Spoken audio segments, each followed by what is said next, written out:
the PTA, the League is a nonprofit membership organization, and they are widely respected for the educational efforts they make to provide factual information to voters in our community. For more than 90 years, their mission has been to encourage informed and active participation in government, to increase understanding of public policy issues, and to influence policy through education and advocacy. Many of those same words and phrases are found in the values and goals of the Texas PTA. For over 100 years, we've been advocating on behalf of children and families. Community engagement and collaboration are vital to our mission. Because of that, it was our pleasure to be asked to collaborate with the League of Women Voters to co-host this event. We hope that after tonight's forum, you find yourself educated with the facts necessary to make an informed decision about the candidates, because their decisions have a direct effect on the education of all of our children. I'd like to give special thanks to Dr. Jay Thompson for coordinating tonight's event. Thank you, Jay. And thank you to the Birdville ISD for allowing us to hold the forum here at the Coliseum. Thank you to Mr. Hancock, Mr. Kunkel, and Mr. Ritter for agreeing to participate in the forum tonight. And thank you all again for attending. Finally, I'd like to thank and introduce Mrs. Georgia Kidwell. Georgia is the VP of Programs for the League of Women Voters of Tarrant County, and she has done this many times. She's a professional at this moderating. She's graciously agreed to serve as the moderator this evening. So please help me in welcoming Mrs. Kidwell.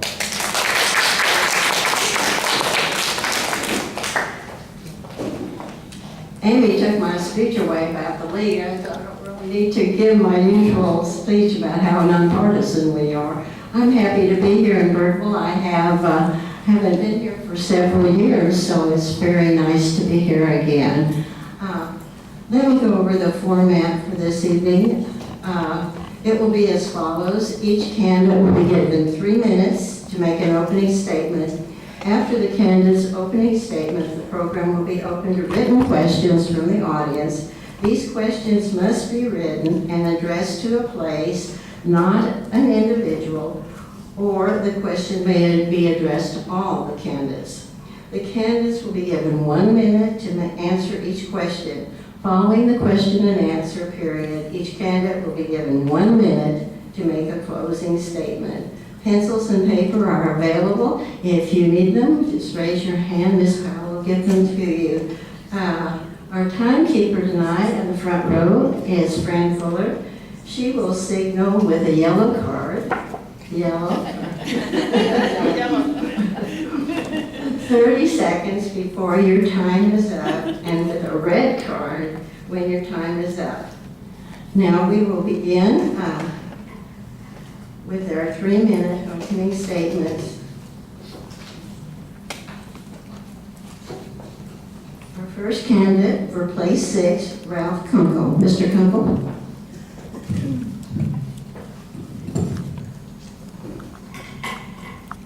Good evening.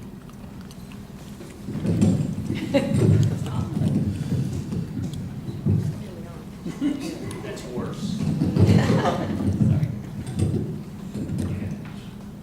Good evening. Ralph Kunkel is my name, and I'm running for re-election for place 6.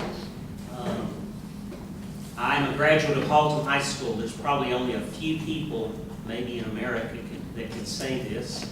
I'm a graduate of Haltom High School. My wife, Sharon, stand up.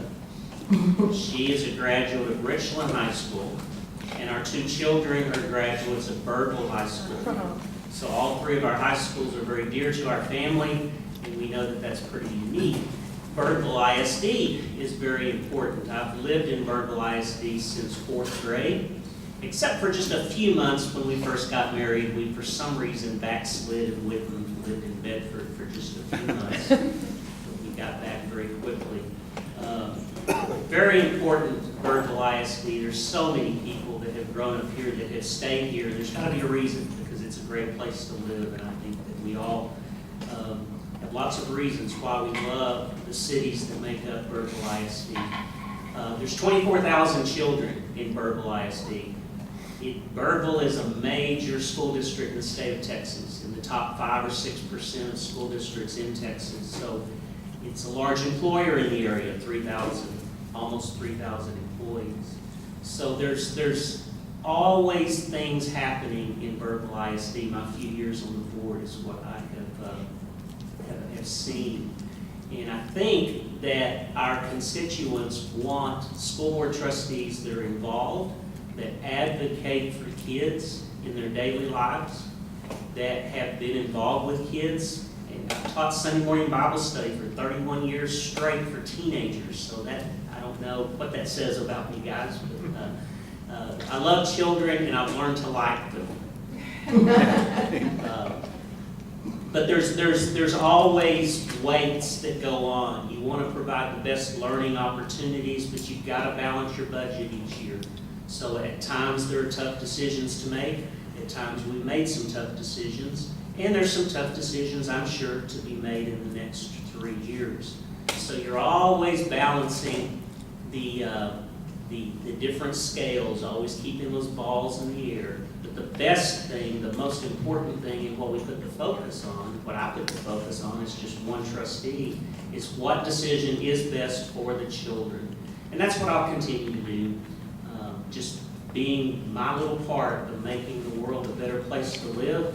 This is just my area of service, just one thing that I do, that by serving the community, by serving the children, it helps me honor my God that I was created by, and Christ is a Christ follower. So that's my hope to honor them as I serve in this community.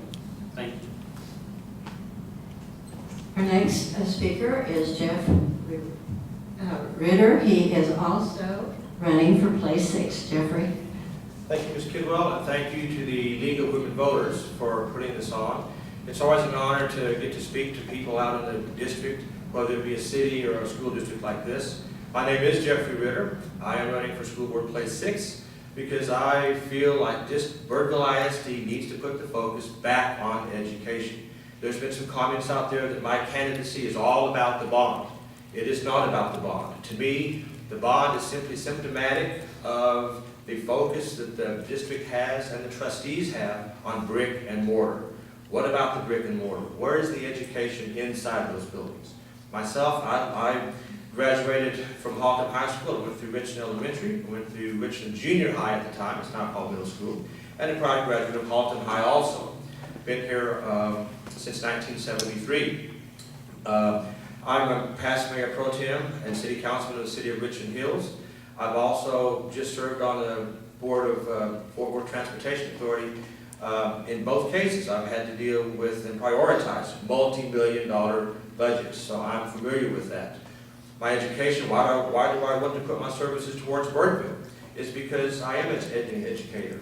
I have a bachelor's of music education, I have a master's of music education, and I also have a master's of education in administration.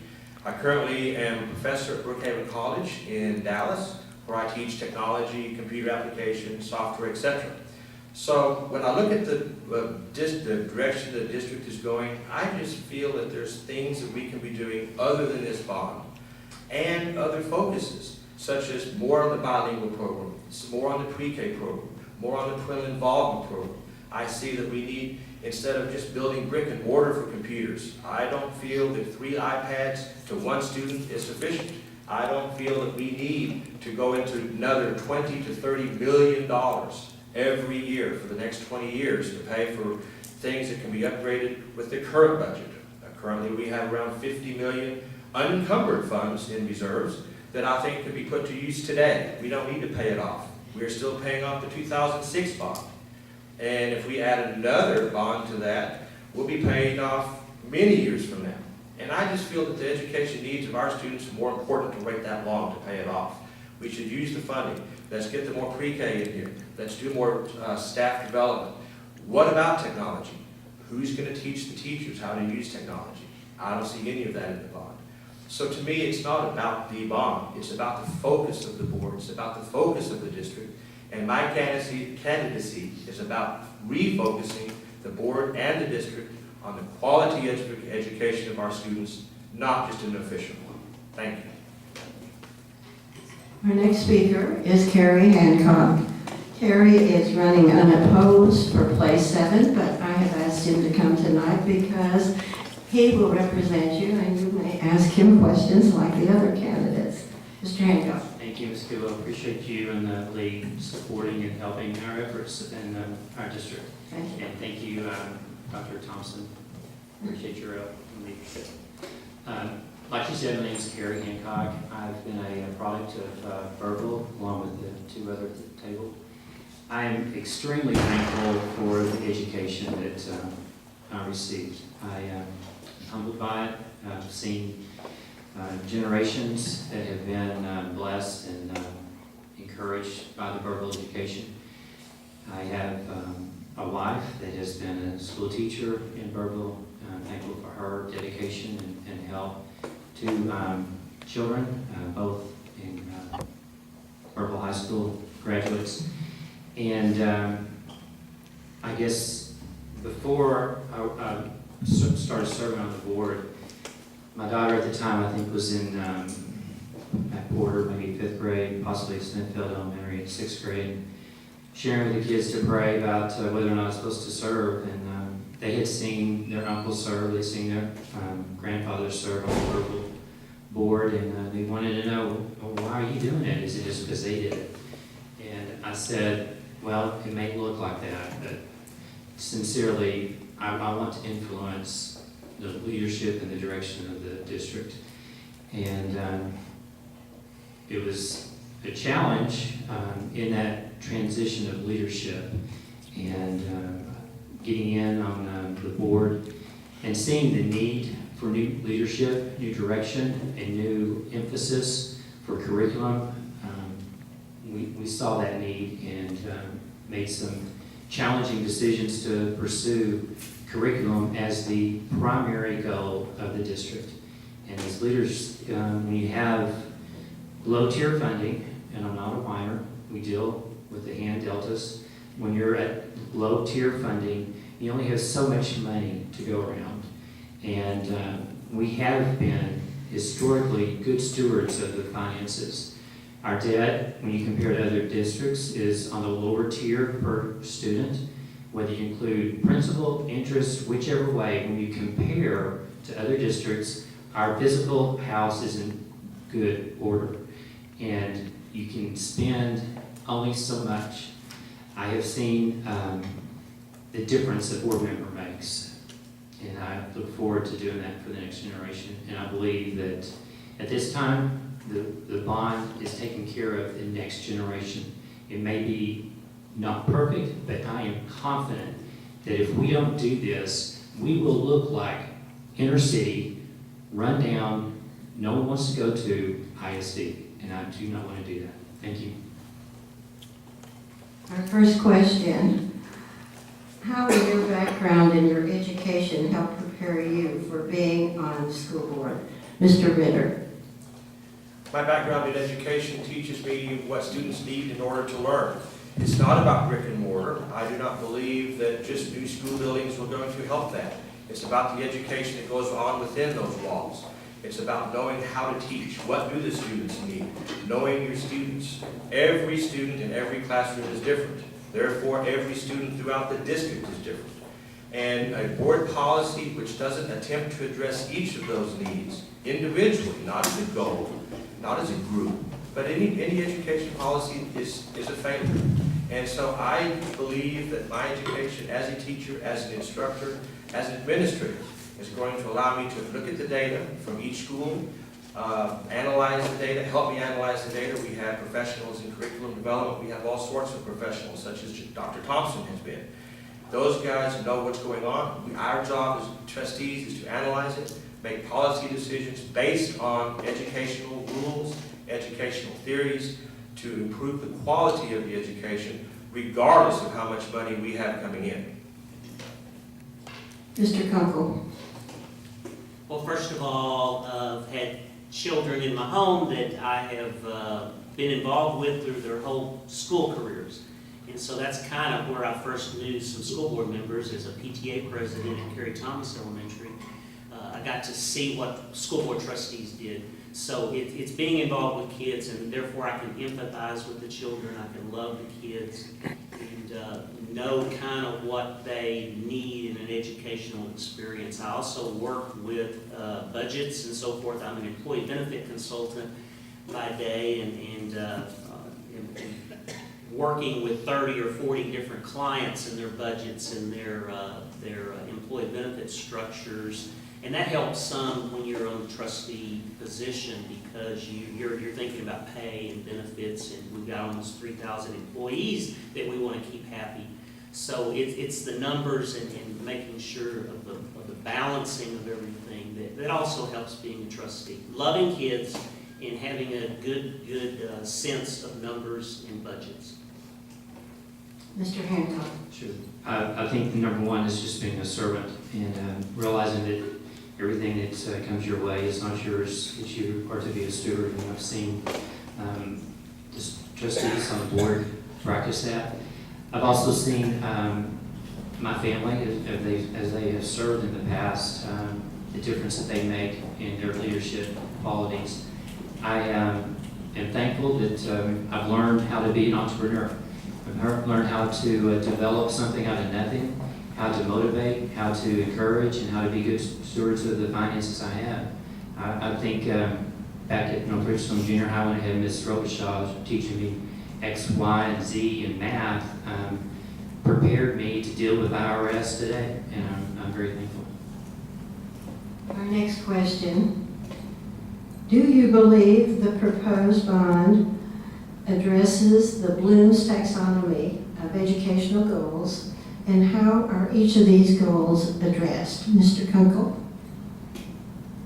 I think to say that this bond does not address educational needs, learning opportunities for kids is a slap in the face to the 50 individuals that put this proposal together.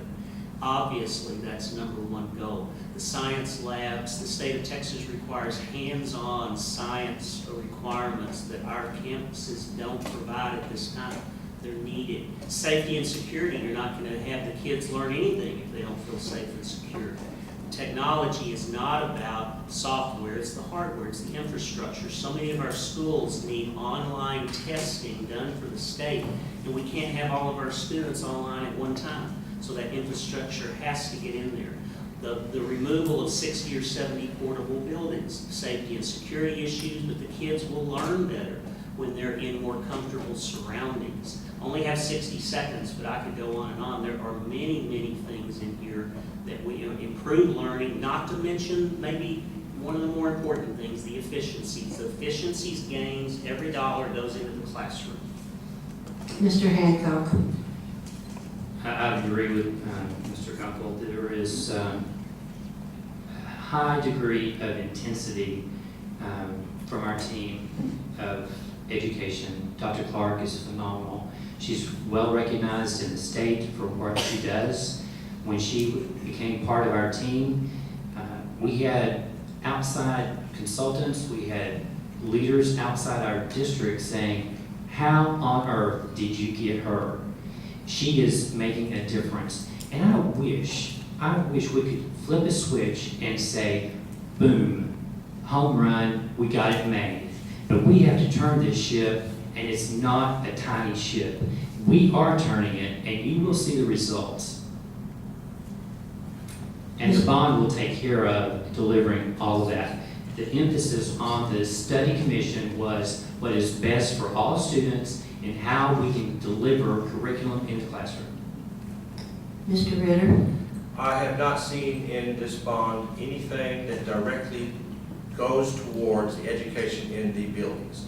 Bloom's taxonomy, as the question refers to, are the educational needs of the student, the knowledge, comprehension, the application of, the everything about Bloom's taxonomy, the synthesis and the evaluation. It's fine to have the buildings, but I think we need to have more things on the classroom. Where is the technology going? Who is going to be teaching the students? When I was teaching in Duncanville, we had a similar $80 million program for education. Computer in every classroom. There was a computer in every classroom. Fourth graders were teaching the teachers how to send letters home. There was no program for education of the teachers. I don't see that in this program. 3 iPads to 1 student. Who's going to be the lucky student to take that home that night?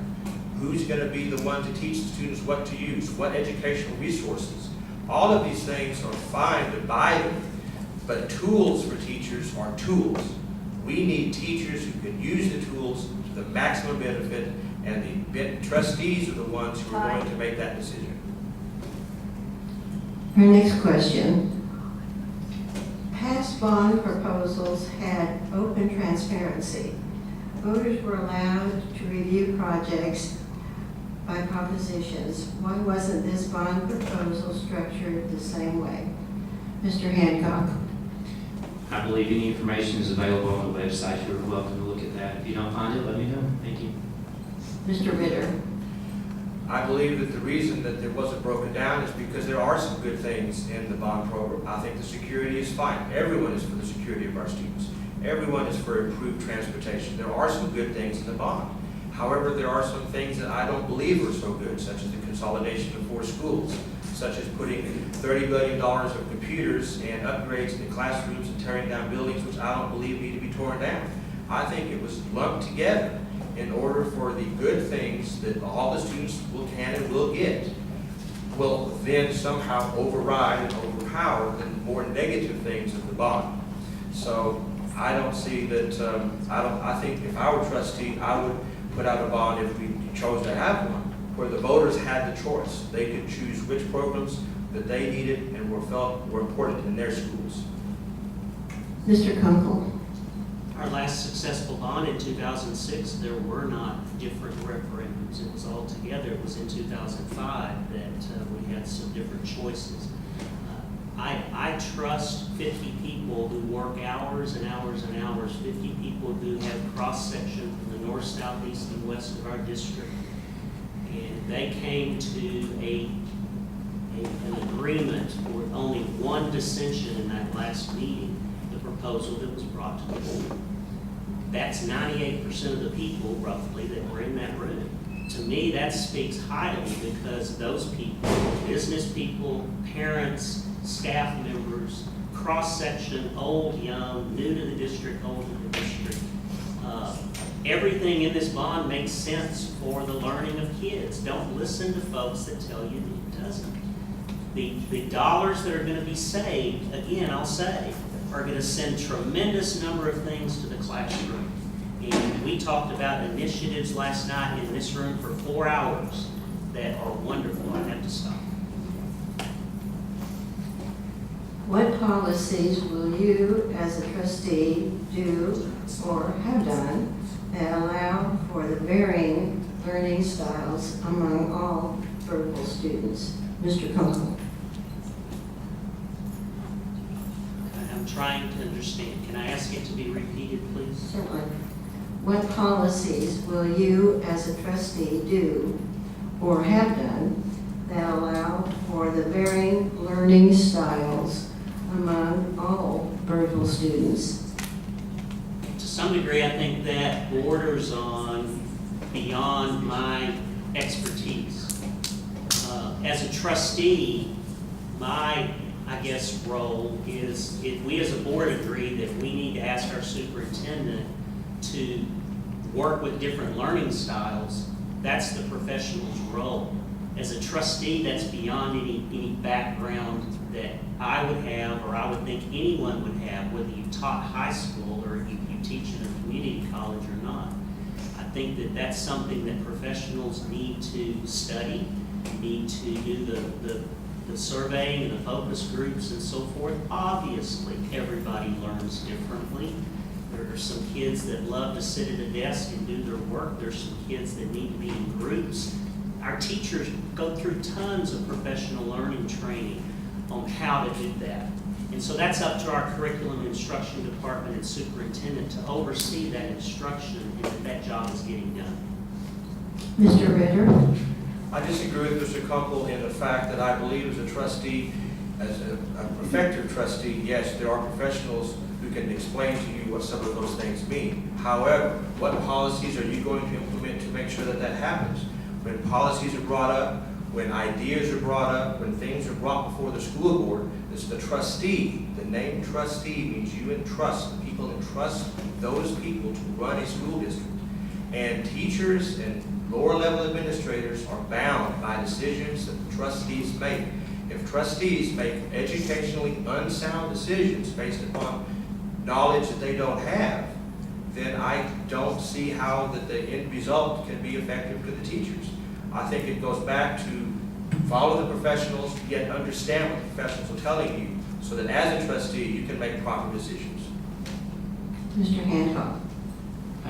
I don't know that you do policy, you propose policy and then you vote on policy to implement district-wide.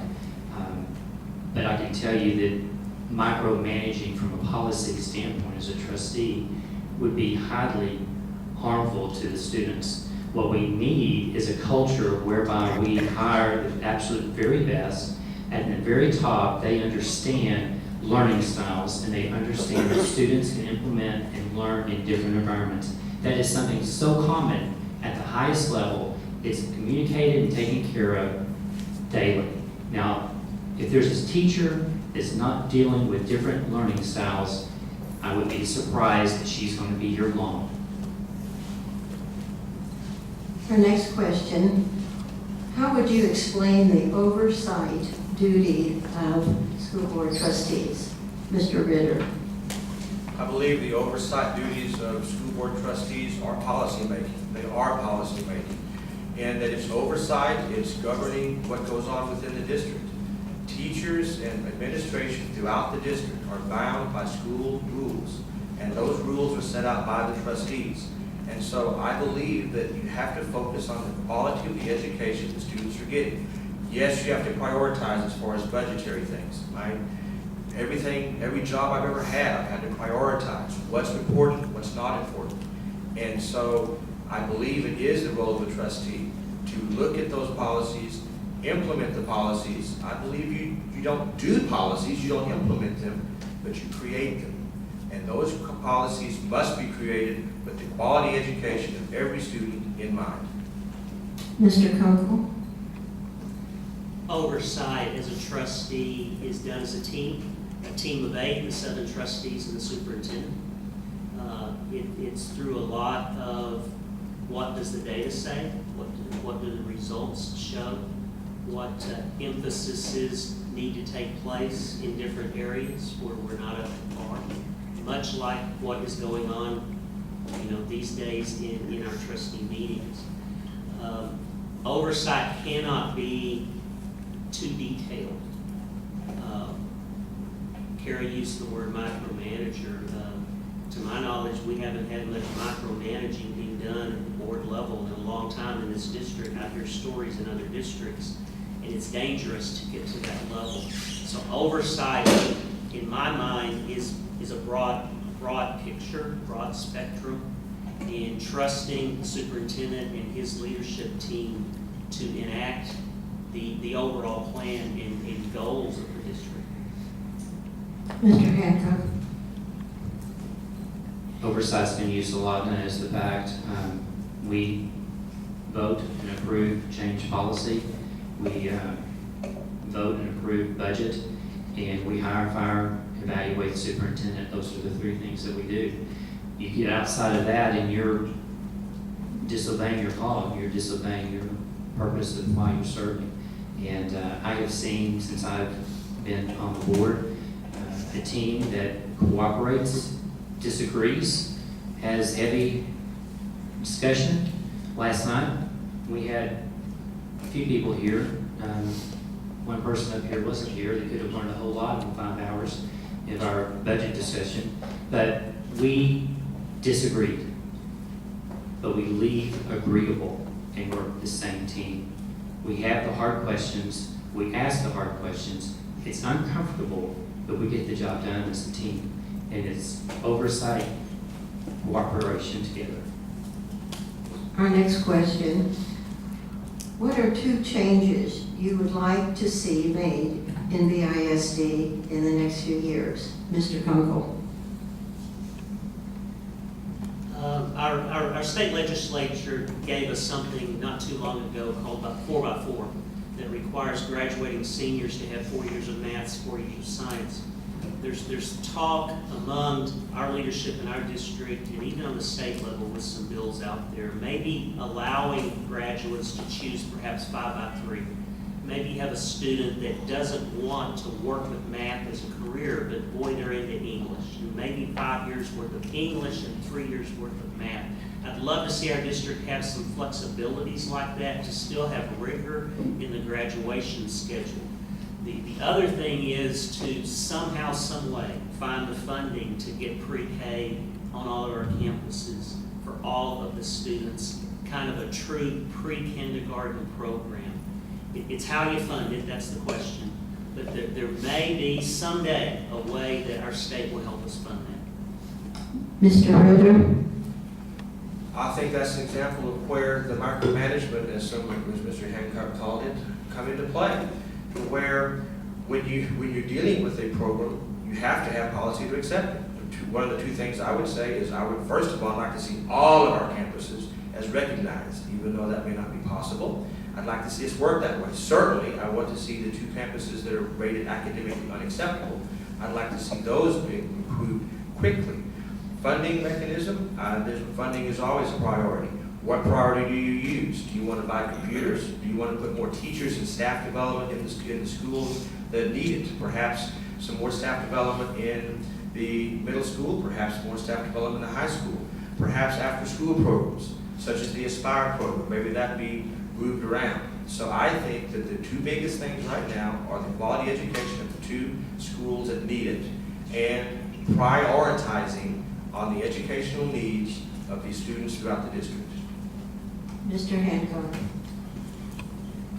The top comes to mind is the collaboration whereby teachers are able to help each other. And that's not available to the degree and to the excellence that it is on the larger campuses.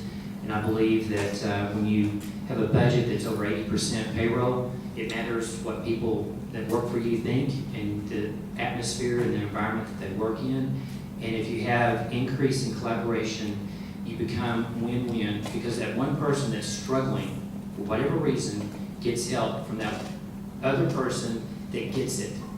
None of us can get it all right. And when we work together as collaboration as a team, it helps. And I think our district, because of finances, has squeezed, and demanded more of teachers, not just locally, but from Austin, to make more out of nothing. And when you have collaboration, you have encouragement. And when you've got encouragement, you've got success in the classroom.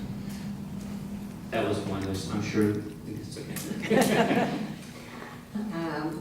This next question, please share one or two specific plans you have to improve the financial situation of the ISD. Mr. Hancock. Well, I think I mentioned you'd like to just snap your finger and think it can be done by one person and all your finances and all that's taken care of. Quite frankly, we're doing that right now. Again, over 80% of your budget's salary. You want to pay competitive, you want to pay attractively, and when you have only so much money coming, and you only know how much it's going to be for the next 2 years, maintenance and operation, security, energy, transportation, that's what's left of that 10+%. So how can that get better? Well, it gets better when you have a team, when you cooperate with coworkers, with the administration, and when you work with your legislators, whether they're D or R, it doesn't matter. You have to work no matter what. Mr. Ritter. I think the first thing we do is prioritize in the district. I think we need to get out of debt. If we get out of debt, we're not going to be having $20 to $30 million more per year we can spend on education. I don't believe that this bond is the answer. We're still paying off the 2005 bond. Let's pay that off. Once that's paid off, we'll have more than enough money to work on some other things. Yes, we'd always like to have more money, obviously. We're at the tax cap. We're not going to get any more property tax out of Birdville ISD.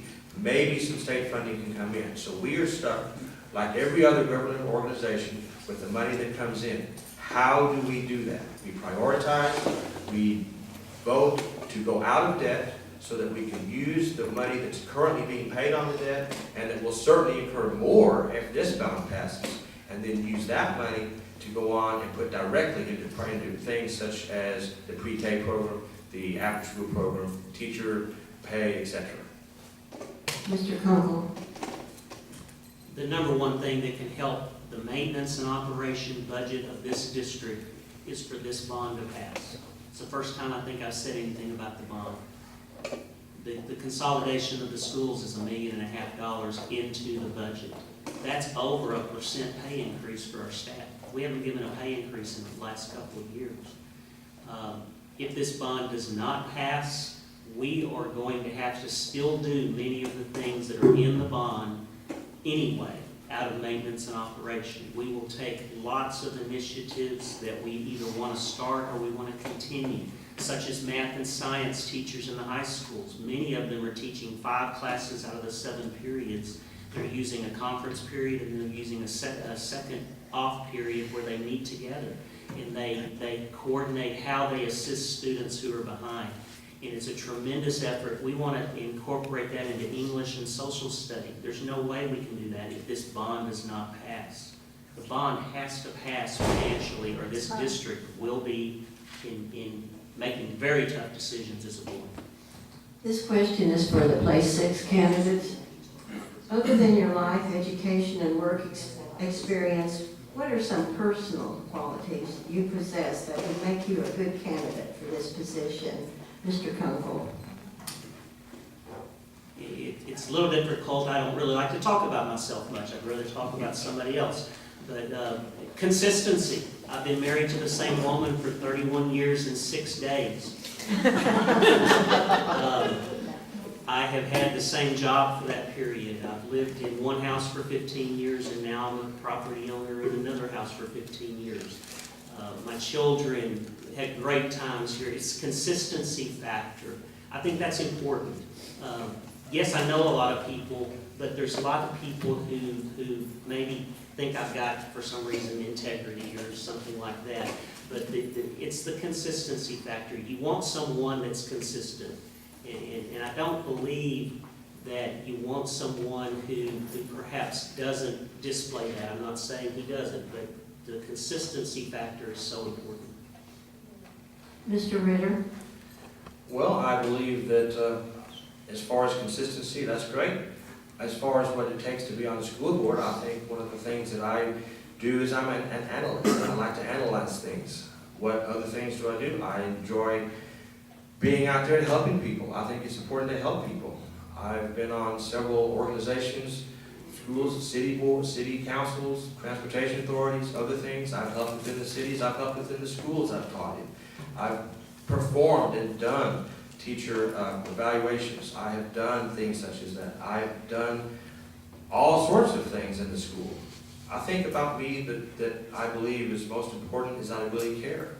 I want, as a trustee, to help the students. That's my priority.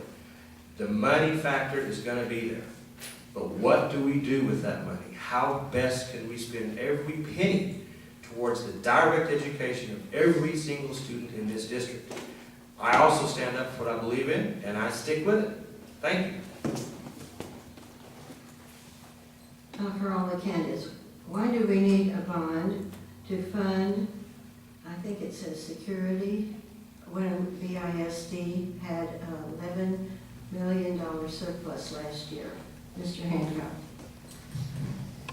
Well, it'd be nice to just take bits and pieces and say, let's take that and move it here and do that. But you have to look at it, analyze it on the whole. We have needs that are currently district-wide, north, south, east, and west. The bond in 06 was a very successful, very accommodating, very effective way of using the district resources. Cost of capital has never been lower, especially in my lifetime, but you know, we've got an opportunity, and it could fade us very fast, to take care of the needs district-wide and not hurt the morale and the effectiveness of our staff. And I'm telling you, if we don't get this bond done, we have some hard decisions, uncomfortable and difficult, in May, June, and July, that are uncomfortable district-wide. Mr. Ritter. As an instructor in several schools and have been there, I can tell you that teacher pay is not what makes teachers teach. It doesn't matter what you get paid. You do it because you like it. because you love it and you have a passion for it. So teacher pay is fine, but that's not why we do it. Security, I think it's around $2.8 million for security. The district currently has enough money in reserves that they can do that if they chose to without the issuance of a bond. Security out there is fine, all for security. We had another trouble today in the news in the college campus. We can implement the security tomorrow. Well, I don't understand why the board couldn't write it. If it's that important to put it in a bond and obligate the citizens for 25 years, why out of that $50 unencumbered $1 billion, couldn't they just write a check tomorrow for $2.8 billion? Put the security devices in tomorrow. I think that's a policy decision of the board that needs to be brought into question. Mr. Kunkel. You've never sat in a board meeting with Dolores Webb, have you? The fund balance, let me talk about fund balance. We have to have a fund balance in our district. We have a July 1st fiscal year. We have school that starts in August, late August. We have payments that come in from the state in early September. We basically run a school district for 2 months without revenue. We have to maintain a fund balance. We cannot go and spend $50 million at our choosing. That is, it's just not a choice. The Financial Integrity Rating System of Texas, FIRST, gives ratings to school districts. One of those highest parts of the rating is, what is your fund balance? And is it between 20 and 25%? If so, you get better interest rates when you go out and sell bonds. We can have more provided in this bond package because of our level of fund balance, because the interest rates are much lower.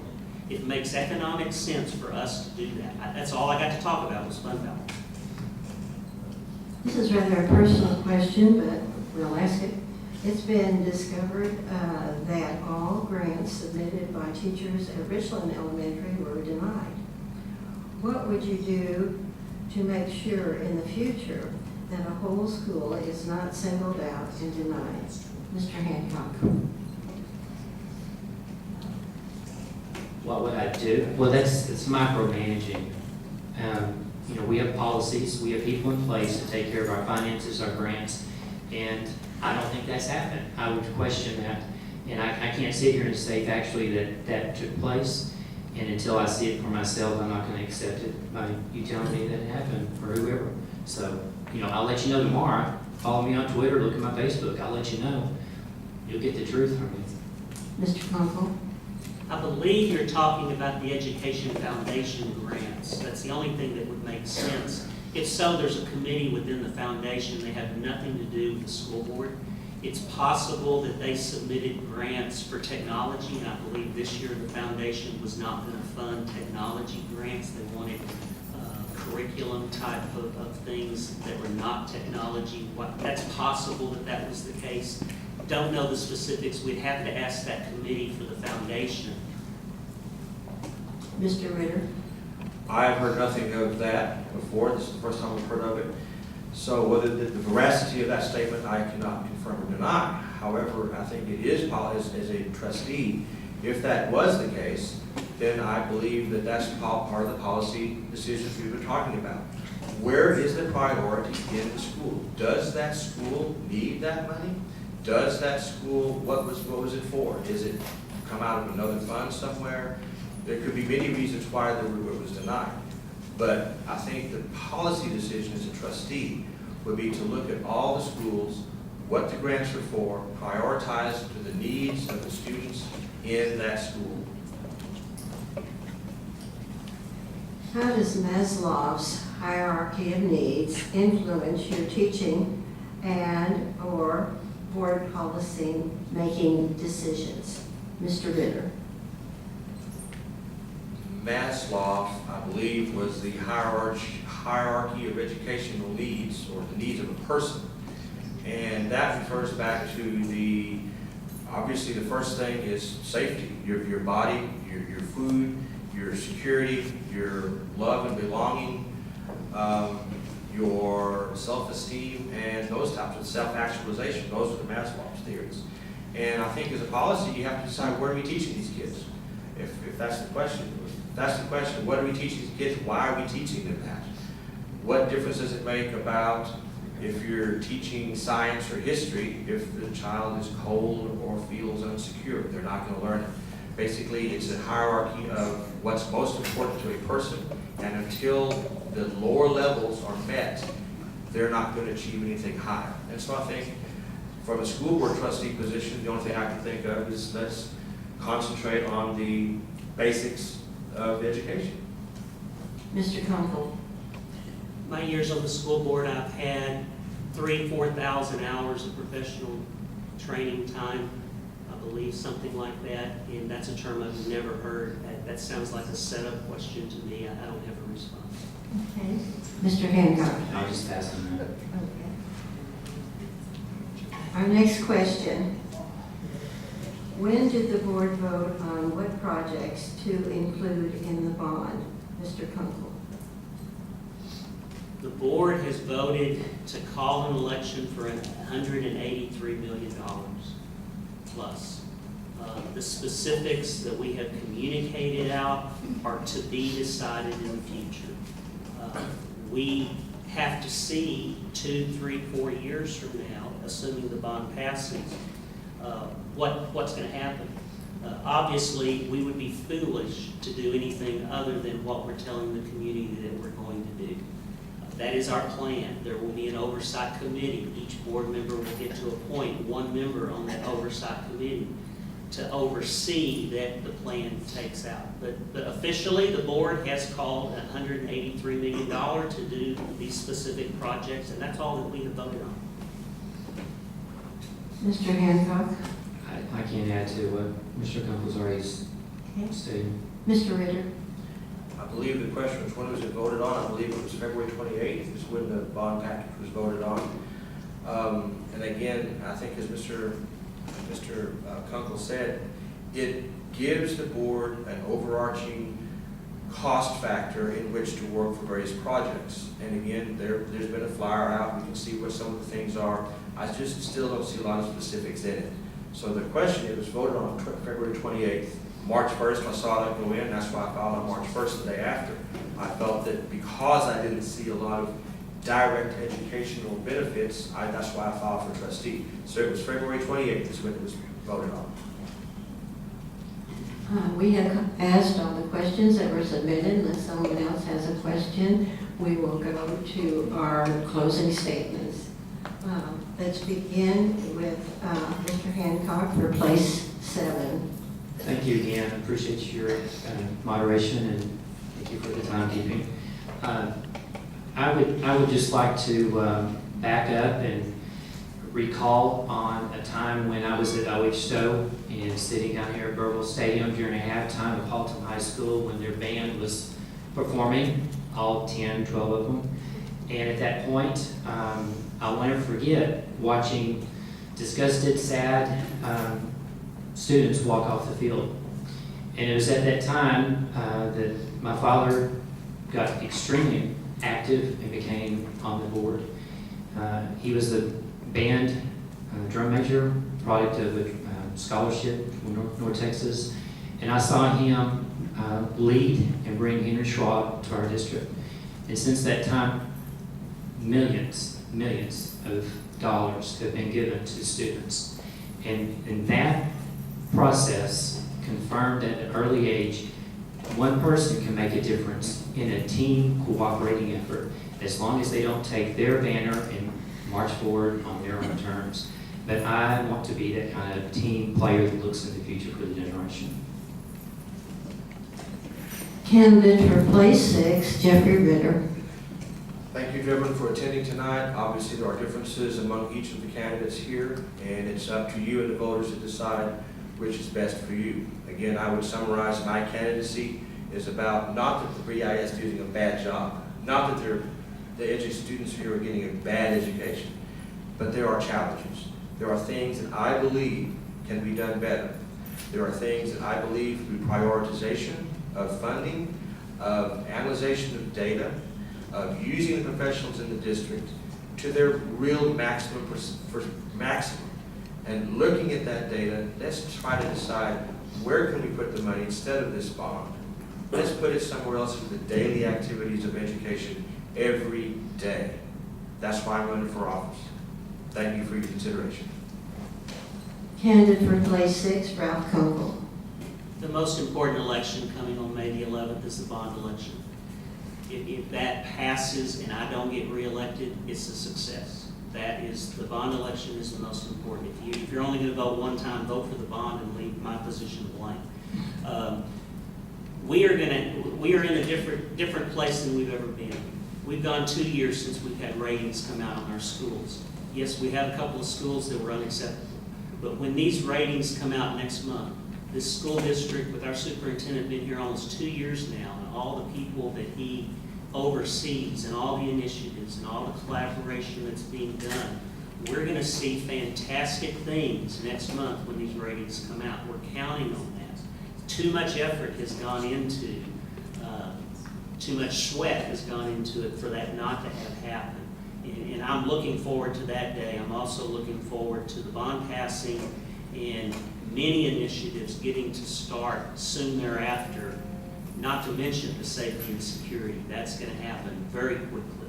And thank you all for your time, for being here. It's spring. You've missed NCIS, and just thank you for being here. The league puts out a voter's guide, and it is online, so if you are interested in the views of these candidates, if you will go to the League of Women Voters of Tarrant County, you will see their answers to the questions. Of course, we always encourage you to vote on May the 11th. May the 11th. Who can tell me Early when- voting. My birthday. Tell me early voting dates. April 29th. 29th to May 7th. Please do that. We encourage all of you. Thank you for coming. Please give the candidates a big round of applause.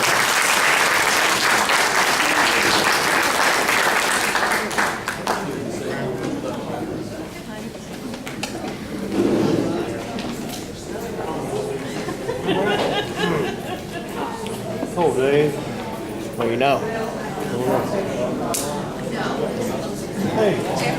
Thanks for calling. Okay. You ready to go? Good. Good. Yeah, I'll go to Mexico.